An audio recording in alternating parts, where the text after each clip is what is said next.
The rain hammered against the corrugated iron roof of warehouse number 7, a relentless drumbeat to the unraveling of a carefully constructed lie. Harding squinted through the gloom, a scent of damp cardboard and stale sweat clinging to the air. He's been here before, chasing shadows and breathing in the bitter truth of the city. "So, Mr. Demarco," Harding said, his voice rough from cheap whiskey and frustration, "you're saying Arthur Monroe was just here to inspect a shipment of textiles?" Demarco, a man whose eyes darted like trapped mice, wiped his hands on a greasy rag. "That's right, detective. Regular business. He imported from Cairo, fine cottons." Harding didn't believe a word of it. The mud tracked across the warehouse floor, far too thick for a mere inspection, suggested something far more sinister. He knelt, running a gloved finger through the muck. It clung to his skin, cold and heavy. And who was he meeting? Harding pressed. Demarco's gaze flickered towards a hulking figure lurking in the shadows. Bruno, a man who seemed carved from granite and silence. "Just a representative, sir. Didn't get the name." Harding stood, his gaze fixed on Bruno. The man's face was impassive, a mask of professional menace. He knew from experience that Bruno wasn't just muscle, he was a shield, protecting something valuable. Back at his office, the photograph lay on his desk, mocking him with its cryptic message, not hers. Lila Monroe, younger and vibrant, stood beside a man he couldn't identify, the faces blurred by the grainy print. The man had the same coldness in his eyes as Bruno. He reached for the hieroglyphic locket, the cool metal a reassuring weight in his palm. Lila had claimed it was a family heirloom, but Harding suspected it was something more, a key to a hidden past. The locket's portrait, though faded, bore an uncanny resemblance to Lila herself, hinting at a connection far deeper than she's let on. A knock at the door interrupted his thoughts. Edward Blackwood, impeccably dressed in a tailored suit, stood silhouetted in the doorway. "Mr. Harding," Blackwood said, his voice smooth as aged bourbon, "I believe you have been asking questions about Mrs. Monroe's late husband." "I'm just trying to find out what happened to him," Harding replied, his voice laced with suspicion. "A tragic accident," Blackwood said, his smile tight. "It's best to let the matter rest." "Or is it a cover-up?" Harding challenged, his gaze unwavering. Blackwood's smile vanished. "You're playing a dangerous game, Mr. Harding. Some stones are best left unturned." "Then you're afraid of what I'll find," Harding countered, rising to his feet. Blackwood's eyes narrowed. He warned, "Detective, you don't want to stir up the past."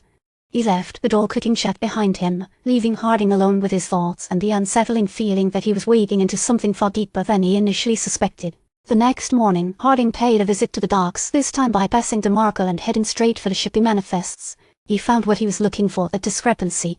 The textiles weren't from Cairo. They originated from Alexandria, a known hub for illicit antiquities smuggling. He traced the shipment to a warehouse on the edge of the city, a sprawling complex guarded by heavily armed men. It was unmarked, its existence deliberately obscured. This had to be where the collector operated. Inside, he found a treasure trove of stolen artifacts, Egyptian statuettes, ancient pottery, priceless jewels. It was a museum of greed, a testament to the collector's ruthless ambition. He also found someone he recognized, Bruno, overseeing the operation with a cold, professional efficiency. Bruno spotted him and moved with surprising speed, blocking his escape route.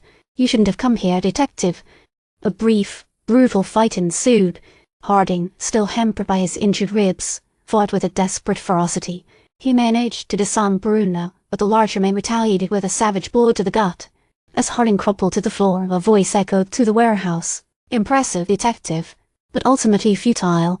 The collector emerged from the shadows, a tall, gaunt man with eyes as cold and piercing as ice.